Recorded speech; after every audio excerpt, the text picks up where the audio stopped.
One of the great contributions of our field to the intellectual sphere is a complete revision and extension of the notion of proof. It used to be that proof is something that I wrote in a paper and you later read and checked correctness. There was a big revolution in the 80s in creating many different notions of proofs, including the interactive proofs we talked about of Goldwasser, Mikali, and Rakov.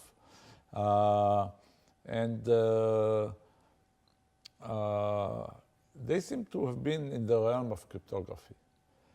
And part of the amazing interconnectivity of the field and the richness that we came to expect, actually, is that it connected to a different notion of proof system, which is called PCP and probabilistic checkable proof, which are, again, a different notion of proof that was created really in the 90s. That's extremely powerful for a different purpose. And I want to explain a little bit about what is this purpose and how this connection came about to really see how ideas jump about in between fields of computational complexity without, maybe without any reason or certainly without anybody expecting them, and how they feed back. And I want to tie it to the notion of zero knowledge. So a major problem we sought to understand, as we talked about, was proving hardness.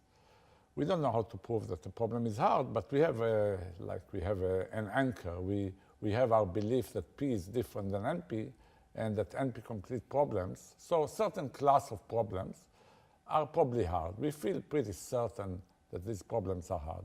These problems are problems for which it seems that exhaustive search is the only way to, is the only way to solve the problem. It's like finding a needle in a haystack.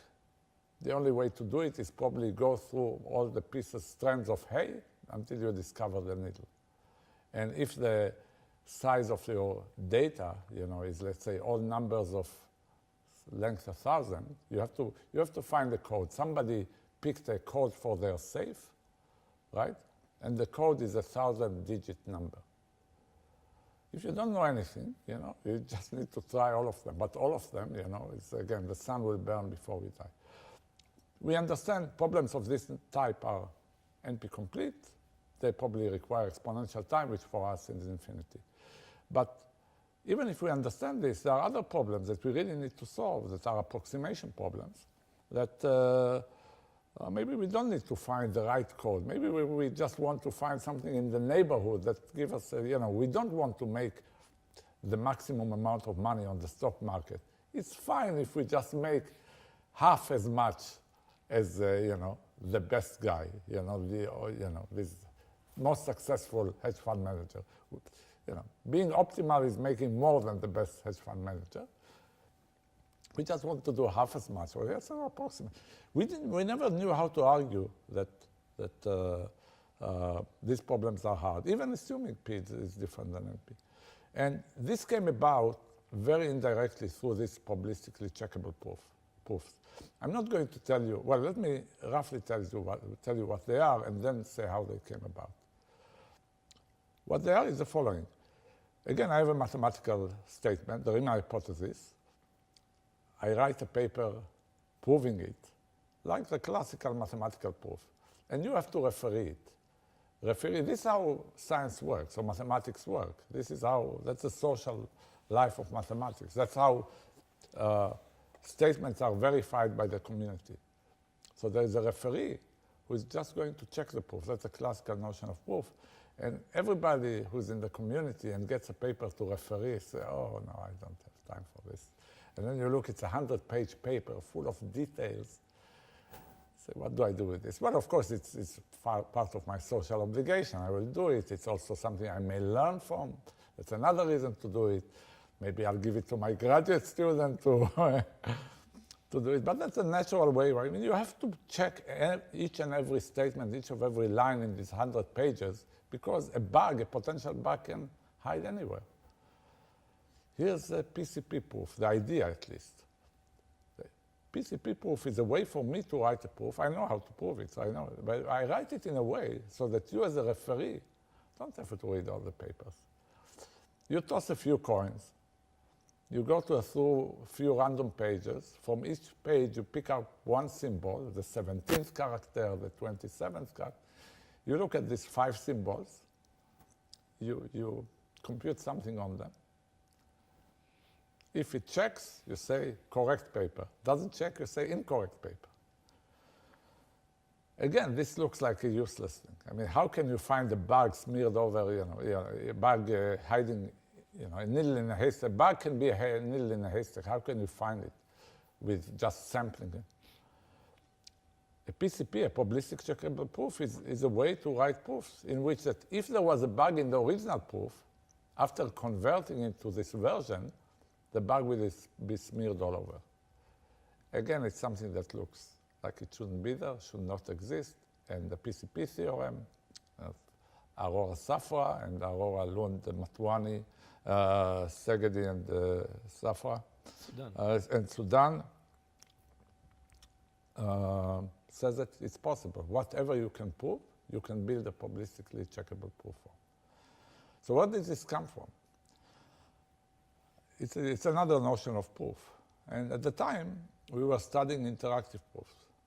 And the type of interactive proofs and the motivation for these interactive proofs, like zero knowledge and cryptographic protocol design, had nothing to do with approximation, nothing to do with optimization, and nothing to do with this type of saving referees' time of refereeing. What happened is roughly the following. As I mentioned, we proved that every statement that has a proof can be proved in zero knowledge via some interaction. And this, as you commented, required some assumptions, required the assumptions of cryptography, which we take for granted, but nevertheless, with the question we ask ourselves, what is necessary? Do we really need to assume that there are one-way functions? And actually, I studied this with Raphael Ostrovsky, and we proved that actually it's equivalent. Having zero knowledge proofs for non-trivial statements is equivalent to having one-way functions. So this is it. It's tight. So now you ask the question, is it possible that maybe in a different model, in another world where there is interaction, we don't need this assumption? So this is something that I studied with Shafi Goldwasser and Joe Killian and Michael Benor. And we are debating this and trying to think of situations where we don't need this assumption, where we can prove zero knowledge proofs without any assumptions. And in the model of interactive proofs, there is a prover, the one who knows the proof, and there is this verifier that you want to convince. And Shafi says, why don't we do 2 provers? 2 provers? Yeah, 2 provers. Let's try to convince the verifier. They both know the proof. And like in the prisoner dilemma, like in the police story about the 2 robbers who were caught, but there's no evidence, so the police is interrogating them separately, trying to find whether their story is consistent and so on. You can gain trust in these untrusted provers just by interrogating them separately. So maybe this situation is, what kind of situation is this? When do you have, if you think of going to withdraw money from the cash machine, you usually put your cards and your secret, you are the prover. You say, well, will I bring my twin with me? Will there be two cash machines that are not talking to each other and you are trying to convince the bank that you are you? But that's a great intellectual challenge. He says this, we started working and we proved that actually in this setting, if you have 2 provers for the same proof, they can convince a verifier and actually convince in zero knowledge in every statement without any assumptions, information theoretically. So you don't need the assumption in this context. So in fact, it's a funny true story that both MIT, where Shafi and Joe were at the time, and the Hebrew University, where Michael Benor and I were at the time, tried to convince us to make a patent. Invest in a patent, patenting this idea of zero knowledge proofs with 2 provers. And Michael and I told the Hebrew University this joke about going to the teller with the, it's useless, don't invest a penny in this. MIT actually then issued the patent by themselves, and nothing happened with it, of course, and it expired. But what's important is that a new model of computation, interactive proofs with 2 provers, or now with 5 provers, or many provers, was born. And then people studied this. So it was created in order to relieve zero knowledge of assumptions. But and then you ask, we have this methodology. We have a computational model. We tried it. We ask, what can you do with it? What can you compute with it? What can you prove with it?